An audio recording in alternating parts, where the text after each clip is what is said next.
Hey y'all, it's Kiddo, and we're finally getting to chapter 4 of It's Okay Daddy's Here, and I'm starting to make the next chapters, so yeah, let's just start reading it. But I don't remember what was going on in chapter 4, or I mean chapter 3, so I'm gonna sound a little bit confused, but you're not. I know, how can I be confused? I literally the one who made it, but it's fine. We're gonna be reading chapter 3, and I I'm still a bit congested, but if you read my post like a couple days ago, I think it was 2 days ago, I was not well, but today I am, and I'm well enough to the point where I don't need to stutter every single sentence I read. So now I can finally read It's Gonna Be Okay Daddy's Here, chapter 4, and y'all have been wanting this one. So yeah. Okay, yay! Let's get into chapter 4. The months had passed by. To be exact, 4 months had gone by. It was now April, and every morning before school, I showed up to the hospital. On weekends, I stayed by Kotsky for hours. But now I started losing hope. He didn't wake up. If he didn't wake up in the next 8 months, they'd be passing him into heaven. But it had happened sooner than later.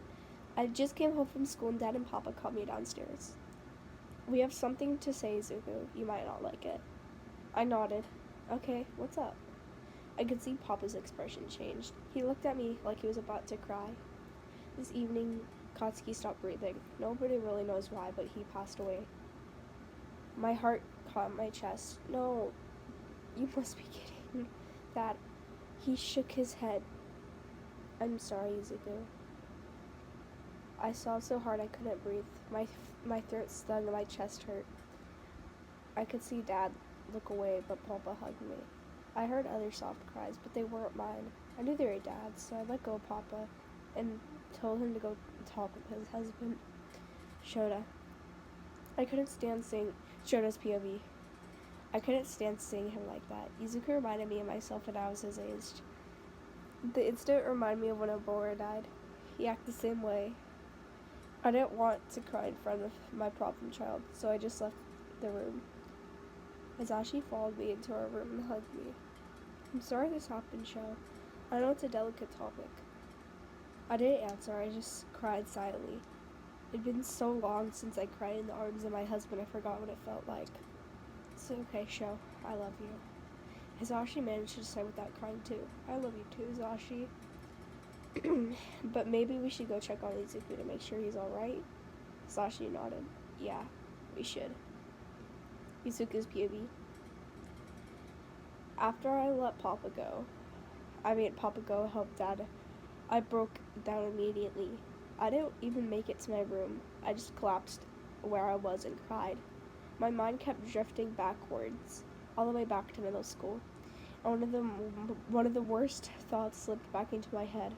You weren't supposed to live past 13. My eyes widened, the tears came harder, and I just wanted Kachan. I needed him, but he was gone. He was dead. I curled into myself on the floor, clutching at my shirt like it could hold me together. My breath came out shaky and ragged. It was hard to believe Kachan was really gone. We fought, we trained, we survived together. And now nothing. The house felt too quiet. Even Papa's footsteps upstairs sounded far away, like an echo. I can't do this, I whispered into my knees. My voice cracked. Kachan, you promised. Images of him, his smirk, his laugh, his fire flooded in my head until it hurt. A soft knock came at my doorframe. Izuku? Papa's voice was low, careful. Can I come in? I didn't answer. I just wiped my face, but the tears wouldn't stop. The door creaked open anyway. Papa stepped inside, sitting down on the floor next to me. He didn't say anything at first. He just reached out and pulled me into a hug against his side. I buried my face into his shoulder, trembling. I miss him. I finally managed to choke out, I know. Papa whispered, I miss him too. For a long time we stayed like that. Showed us POV. And I finally came back to them, finding Sashi and Izuku on the floor, clinging to each other like they were both trying to stop from falling apart. My chest tightened. I remember Oboro again, how I felt like my whole world cracked open, and how no one could really fix it. I stepped closer, crouching down. Izuku, I said softly, you're not alone in this, okay? You still have us. We're right here. I reached out, brushing a hand over his hair. It's okay to cry. You don't have to, I murmured. You don't have to be strong right now. Izuku's POV. 3 months later. The world didn't stop when Katrin died. I thought it would, for a while. It felt like it had.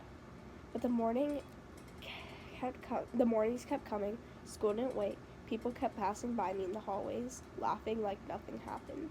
Sometimes I hated them for it. Other times I envied them. There were days I couldn't get out of bed. I'd lie there staring at the ceiling, replaying the last words Katrin ever said to me. Not the kind, meaningful ones, but the dumb ones, and the dumb and loud, and so him. I clung to it like a thread. A few teachers gave up trying to make me participate. I didn't care. I went through the motions, barely holding it together. Some nights I cried myself to sleep, and then there were days that surprised me. One weekend, I went to Katrin's grave and I sat beside it. I didn't cry. I didn't talk. I just sat. The breeze was warm. The sky was blue. I think he would have liked that day. Chodo's POV. Izuku's surviving, barely. We try not to hover, we try not to coddle, but it was too hard. Watching a kid who once lit up the word hero basically didn't look up from his desk.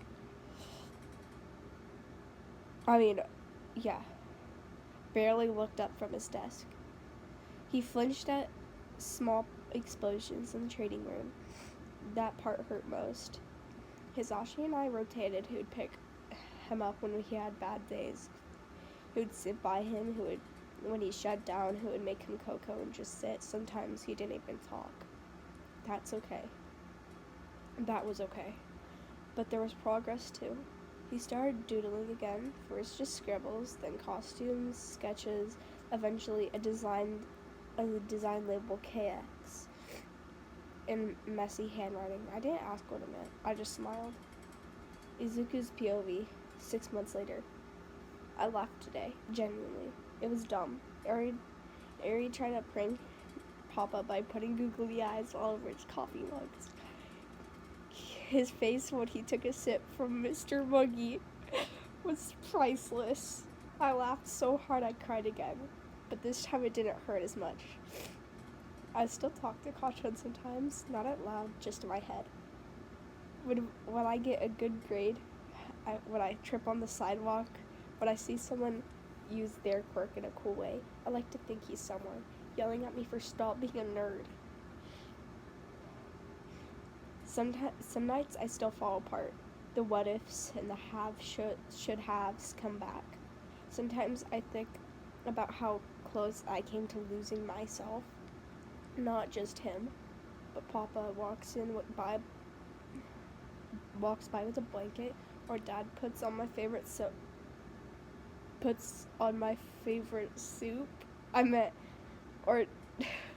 Or Dad makes my favorite soup, or Eri hugs me without saying anything. And I remember, I'm still here. Hisashi's POV. We celebrate Katsuki's birthday in quiet ways. No big parties, no loud music. Izuku baked a cake. It sank in the middle, but he smiled when we ate it anyway. He lit a candle and whispered something before blowing it out. I didn't ask what he wished for. I didn't have to. Izuku's POV. 9 months later. I stood there, at the training field again, same spot where Katrin used to blast off from. This time I didn't cry. I took a deep breath. My chest didn't feel as tight. My hands didn't shake. I stepped forward for him, for me. Alright, that's the end. In my opinion, this one was definitely pretty sad. And I packed it up a little too short, so I'm actually really excited. Once I read it again, it all just kind of made sense. And now, I'm going to start writing this one again, because I only made 4 chapters before I forgot to write it. in it again. So if y'all have any fic recommendations, I would be glad to read them, but I just have to ask the authors if I could read them first. But if y'all really do have any fic recommendations, I'd be really glad to take them, because as much as I love reading my works, I love reading y'all's too, other works, like really, and it can also be Wattpad. I have Wattpad stories, but they're mostly my AO3 stories. So yeah, I take any recommendations. You just have to tell me what platform it's on. Yeah, thanks a lot, guys, and I'll see you later. Kudo out!